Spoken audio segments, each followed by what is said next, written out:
Yani kama ndio mara ya kwanza kabisa ya unatembelea katika kwa channel kama ndio mara ya kwanza kabisa una view video hii, usisite kusubscribe channel yetu ili iweze kupata hints kama hizi.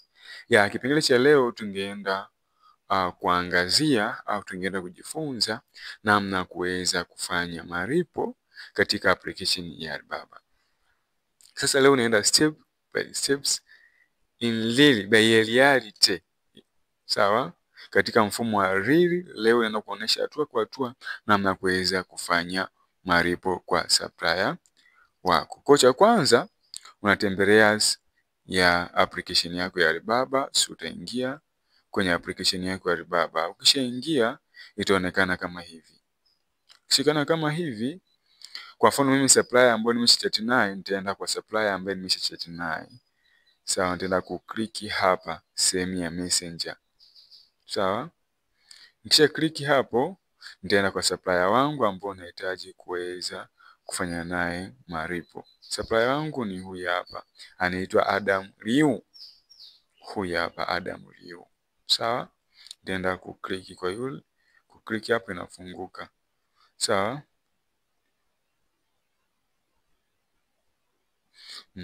Sawa? Sasa supplier wangu ameshanitumia linki ya kuweza kufanyia malipo. Ngoja nikuoneshe linki ya kuweza kufanyia malipo. Tumechatukia muda. Hii hapa ndio linki ya kuweza kufanya malipo. Sawa? Kwa wewe unabidi ulipie ndani ya platform ya Alibaba, sio nje ya platform ya Alibaba.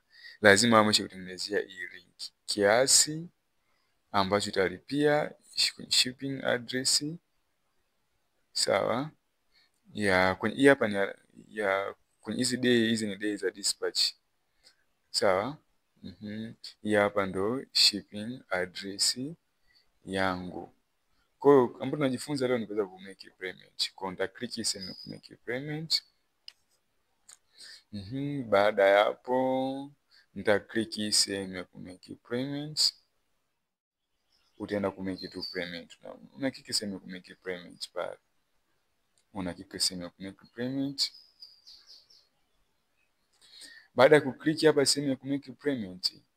Sawa? Kwako wewe kwa sababu ni mara ya kwanza. Sawa? Kuna hizi njia za kufanyia malipo zitakuwa zinaonekana.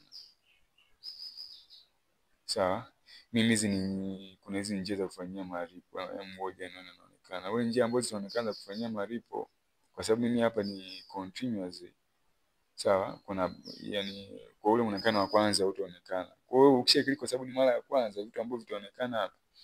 Utaona kuna sehemu ya mobile phone, mobile money ambayo ni hii. Hii unalipia kwa kutumia M-Pesa au Airtel Money. Lakini hii njia ina effect kidogo. Sawa, nitakueleza baadaye ina effect zipi. Sasa kama line yako ni Mastercard au ni Visa card, sawa, nitakushauri uweze kukliki pale au uweze kukliki hapa sehemu ya Mastercard. Kwa mfano mimi leo hapa ninahitaji kutumia kadi yangu ambayo ni mpya, yani sio hii kadi. Hii kadi sitaki kuitumia. Kwenye hii kadi ipo kwenye group la prepaid card, Mastercard na Visa card. Lakini kadi yangu ni prepaid card. Nahitaji kutumia kadi nyingine ambayo ni Visa card ninayo. Lakini haipo kwenye system huko. Kwa hiyo nitaenda kukliki hapa. Lakini kwa sababu ni mara ya kwanza utaona ingia tu hapo. Utaona utaona sehemu ya prepaid card inapoonekana. Sawa? Na sehemu ya Visa card inapoonekana. Ukisha click tu pale kwenye sehemu ya Visa card na Mastercard kuna taarifa ambazo zitaombwa. Mfano mimi hapa nina add a new card. Kadi gani ambayo nataka kuiweka? Nikipenda hiyo kadi yangu na scan. Kwenye kadi ambayo nataka kuiweka mimi ndipo kwenye katika ile group. Hapa simuone hizi group hapa. Hapa ndo naingia Visa card, Mastercard na prepaid card. Sawa? Sasa hapo naingiza taarifa zangu za kadi. Naingiza taarifa zangu za kadi sasa. Naingiza taarifa zangu za kadi. Ambapo ni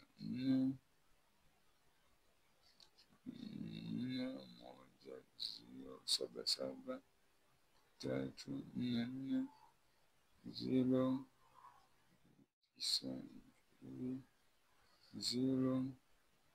naendelea hizo hapo. Majina yangu na ya. Baada hapo nitaingiza expire date. Forget. Save the card hapana, sitaki kusave the card. Process zinaenda hapo, link to the bank hapo ndo ile inabidi transfer sasa. Payment successful. Tayari kwamba nimelipia kiasi cha fedha hicho hapo. Save hapo. Tayari nimeshalipia kiasi cha fedha ambacho ni hicho hapo, ambao ni dola hii hapo kwa ajili ya kuweza kufanya nini? Malipo. Kwenye baada hapo unakuja ku close. Au nipenda screenshots whatever na close. Kisha close.